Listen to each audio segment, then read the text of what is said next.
আসসালামু আলাইকুম প্রিয় খামারি ভাই ও বোনেরা। আমাদের দেশে গ্রীষ্মকালে পরিবেশের তাপমাত্রা প্রায় 30 ডিগ্রি সেলসিয়াসের ওপরেই থাকে। আর 30 ডিগ্রি সেলসিয়াসের ওপরের তাপমাত্রা মুরগির জন্য খুবই ঝুঁকিপূর্ণ। এক কথায় স্বাভাবিক অবস্থা থেকে বিপত্তিকর অবস্থায় পড়ে যায় খামারের যে কোনো মুরগি। তাই পরিবেশের তাপমাত্রা বাড়ার সাথে সাথে আমাদের খামারে বাড়তি খেয়াল রাখতে হবে মুরগিগুলোর জন্য। সেক্ষেত্রে ঘন ঘন বিশুদ্ধ পানি এবং পানিতে তরল ইলেকট্রোলাইট হাইড্রোসোল নামে এই মেডিসিনটি আপনারা ব্যবহার করতে পারেন। মেডিসিনটি ব্যবহার করবেন প্রতি 3 লিটার পানিতে 1 ml, প্রতি 3 লিটার পানিতে 1 ml। মেডিসিনের সাথে সাথে আপনারা চেষ্টা করবেন খামারের মুরগিগুলো যাতে ঠান্ডা কোনো পরিবেশে থাকে। যদি কোনো গরম পরিবেশে থাকে অবশ্যই তাদেরকে ঠান্ডা পরিবেশে রাখার চেষ্টা করবেন। যেমন দেখেন, আমি আমার মুরগিগুলো আমার বাড়ির ওপরে প্রচণ্ড গরম, তাই আমার মুরগিগুলো আমি বাড়ির নিচে নিয়ে এসেছি। কারণ আমার মুরগিগুলো বাড়ির ওপরে প্রচণ্ডভাবে হাঁপাচ্ছিল।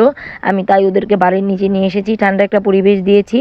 আর এই সেই মেডিসিনটা আমি অ্যাপ্লাই করতেছি আমার মুরগিগুলোর জন্য।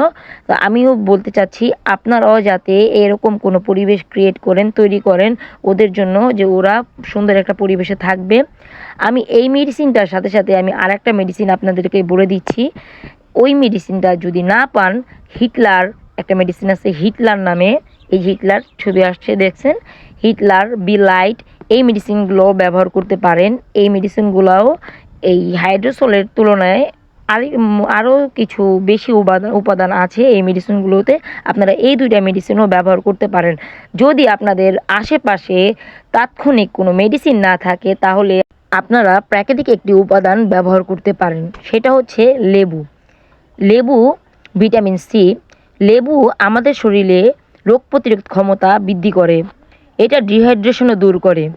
এই রোদে ক্লান্ত হয়ে আমরা যেরকম লেবুর পানি খেলে একটু স্বস্তি বোধ করি, সেরকম মুরগিদেরও যদি কোনো কিছু না থাকে লেবুর পানি দেওয়ার চেষ্টা করব। আজকের মতো এ পর্যন্তই। যদি ভিডিওটি ভালো লেগে থাকে লাইক করেন, কমেন্ট করেন। এরকম আরও নতুন নতুন ভিডিও পেতে চ্যানেলটিকে সাবস্ক্রাইব করে রাখুন, পাশে থাকা বেল আইকনটি প্রেস করে রাখুন যাতে ভিডিও ছাড়ার সাথে সাথে আপনাদের নোটিফিকেশনে চলে যায়। আসসালামু আলাইকুম ওয়া রাহমাতুল্লাহি ওয়া বারাকাতুহু।